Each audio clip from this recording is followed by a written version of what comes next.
বাইরের বৃষ্টির সাথে তাল মিলিয়ে সকালের জলখাবারটা যদি এমন তৈরি হয়, মন্দ হয় না বলুন। আজ আপনাদের সাথে শেয়ার করছি মাছের কচুরি রেসিপি। দুর্দান্ত স্বাদের তৈরি হয় এবং বানানো হয় ভীষণই সহজ পদ্ধতিতে। তো ভিডিওটি শুরু থেকে শেষ পর্যন্ত দেখার অনুরোধ রইল। আমি সীমা, আপনারা দেখছেন টেস্টি ফুড উইথ সীমা। তো মাছের কচুরি তৈরি করার জন্য প্রথমেই আমি এখানে নিয়েছি তাজা রুই মাছ। আমি এখানে 5 পিসের মতো মাছ নিয়েছি, পেটি এবং গাদা মিলিয়ে। মাছগুলোকে খুব ভালোভাবে জল দিয়ে ধুয়ে পরিষ্কার করে নেওয়ার পর একটা বাটির মধ্যে রেখে ফুটন্ত গরম জল দিয়ে দিলাম। এতে করে মাছগুলো খুব ভালোভাবে নরম হয়ে যাবে। তো দেখুন, মাছগুলো খুব ভালোভাবে নরম হয়ে যাওয়ার পর আমি এখানে সম্পূর্ণ কাঁটাটা বেছে নিয়েছি। আর আমাদের কাঁটাটা বাছা হয়ে গেছে, অবশ্যই কাঁটাটা ভালো করে বেছে নেবেন। তারপর আমি এটা পেস্ট করে নেব। এখন একটা ফ্রাইং প্যানের মধ্যে নিয়ে নিলাম বেশ খানিকটা তেল। তার মধ্যে দিয়ে দিচ্ছি প্রায় 2টো সাইজের বড় বড় পেঁয়াজ কুচি। পেঁয়াজটাকে একদম মিহি করে কুচিয়ে নিয়েছি। পেঁয়াজটাকে ভেজে নেব। অল্প একটু লবণ দিয়ে দিচ্ছি যাতে পেঁয়াজটা খুব তাড়াতাড়ি নরম হয়ে যায়। তো পেঁয়াজটা খুব তাড়াতাড়ি নরম হয়ে গেছিলো এবং লাল লাল করে ভাজা হয়ে গেছিলো। এখন দিয়ে দিয়েছি আদা, রসুন এবং কাঁচা লঙ্কার পেস্ট। দিয়ে দিচ্ছি এখানে হলুদের গুঁড়ো, লাল লঙ্কার গুঁড়ো এবং ধনে গুঁড়ো আর জিরে গুঁড়ো ওই 1/2 চামচ করে। মশলাটা যাতে পুড়ে না যায় অল্প একটু জল ব্যবহার করলাম এবং নাড়াচাড়া করে মশলাটাকে খুব ভালোভাবে কষিয়ে নিয়েছি। ঝালটা অবশ্যই আপনারা নিজেদের পছন্দ অনুযায়ী ব্যবহার করবেন। তো দেখুন, খুব ভালোভাবে মশলাটা কষানো হয়ে গেছে। এখন যে মাছটা আমরা কাটা ছাড়িয়ে রেখেছিলাম সেই মাছটা পেস্ট করে এখানে দিয়ে দিলাম। পেস্ট করতে আমার অল্প একটু জলের প্রয়োজন পড়েছিল। তো দেখুন, খুব ভালোভাবে মশলার সাথে এখানে মাছটা মিশিয়ে নিয়েছি। এখন এর মধ্যে দিয়ে দিচ্ছি পরিমাণ মতো লবণ। লবণ আমরা আগেও ব্যবহার করেছিলাম। দিয়ে দিলাম সামান্য পরিমাণে চিনি এবং অল্প একটু গরম মশলার গুঁড়ো। দিয়ে দিচ্ছি বেশ খানিকটা ধনেপাতা। এখন সমস্ত কিছু একসাথে মিশিয়ে নিচ্ছি। আমাদের মাছের পুর কিন্তু একদম রেডি হয়ে গেছে আর বেশ মাখো মাখোও তৈরি হয়েছে। তো সবশেষে দিয়ে দিচ্ছি প্রায় 3 থেকে 4 চামচ পরিমাণে টোস্ট বিস্কুটের গুঁড়ো বা ব্রেড ক্রামস। এটা দিলে খুব সুন্দর বাইন্ডিং আছে, তাই অবশ্যই এটা ব্যবহার করবেন। এখন খুব ভালোভাবে সমস্ত কিছু একসাথে মিশিয়ে নিচ্ছি। তৈরি হয়ে গেল আমাদের মাছের পুর। এখন এটাকে সাইডে রেখে দেবো ঠান্ডা হওয়ার জন্য।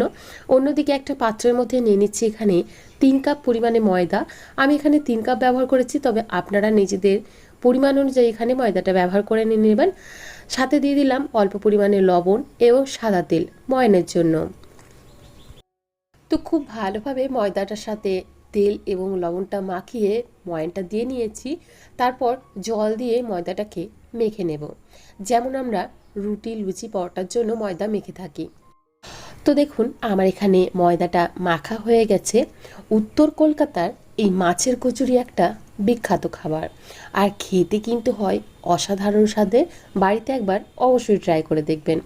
আমি 15 মিনিটের মতো এই মাখা ময়দাটাকে রেস্টে রেখে দিয়েছিলাম। এখন এখান থেকে লেচি কেটে নিচ্ছি। তো আপনারা কিন্তু ছোট ছোট লেচি তৈরি করে নিতেই পারেন। আমি একটু বড় বড়ই তৈরি করলাম, এতে করে দেখতে এবং খেতে অসাধারণ লাগবে।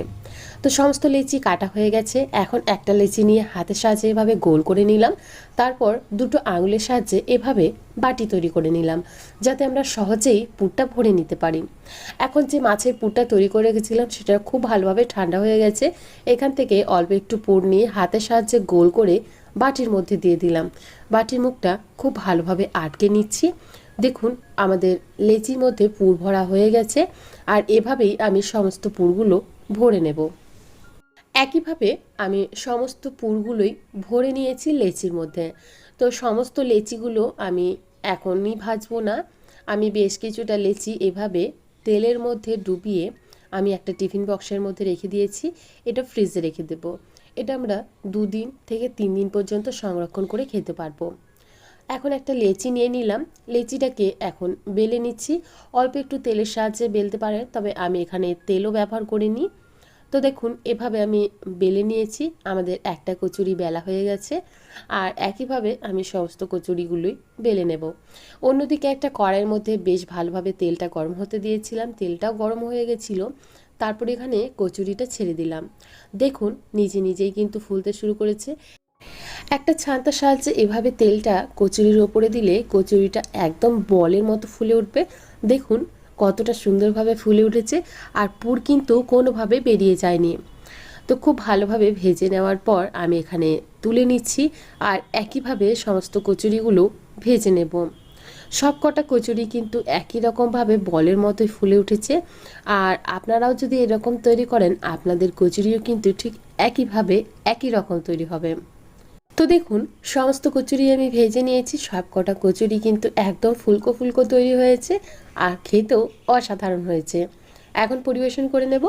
একটা শালপাতার বাটি নিয়েছি, তার মধ্যে কচুরি নিয়ে তার উপরে দিয়ে দিচ্ছি খোসা সমেত আলুর তরকারি, যেমনটা আমরা মিষ্টির দোকানে খেয়ে থাকি। এর স্বাদ কিন্তু হয় অসাধারণ। আপনারা অবশ্যই এভাবে ট্রাই করে দেখবেন। আলুর তরকারি রেসিপি এর পরের ভিডিওতে আমি আপলোড করে দেব। এখন আপনারা দেখতে চাইছেন তো যে কচুরির ভেতরটা ঠিক কী রকম হয়েছে, চলুন সেটাও দেখিয়ে দিচ্ছি। তো দেখুন কচুরির ভেতরটা কিন্তু একদম পুড়ে ঠাসা, এবং পুরটা কোনোভাবেই বেরিয়ে যায়নি। পুরটা কিন্তু চারিদিকে খুব ভালোভাবে স্প্রেড করেছে। প্রত্যেকটা কচুরির মধ্যে কিন্তু একই রকমভাবে পুরটা রয়েছে। বিশ্বাস না হলে চলুন দেখিয়েই দিই আপনাদের। তো দেখুন প্রত্যেকটা কচুরি আমি আপনাদের সাথে কেটে শেয়ার করছি। ভিডিওটি ভালো লেগে থাকলে অবশ্যই একবার তৈরি করে দেখবেন, আশা করি আপনাদের ভীষণ ভালো লাগবে। আজকে তাহলে এখানেই বিদায় জানাচ্ছি, আবারও হাজির হয়ে যাব অন্য কোনো দিন অন্য কোনো রেসিপি নিয়ে। ভালো থাকবেন, সুস্থ থাকবেন, এবং ভিডিওটি সম্পূর্ণ দেখার জন্য আপনাদের সবাইকে অসংখ্য ধন্যবাদ। বাই।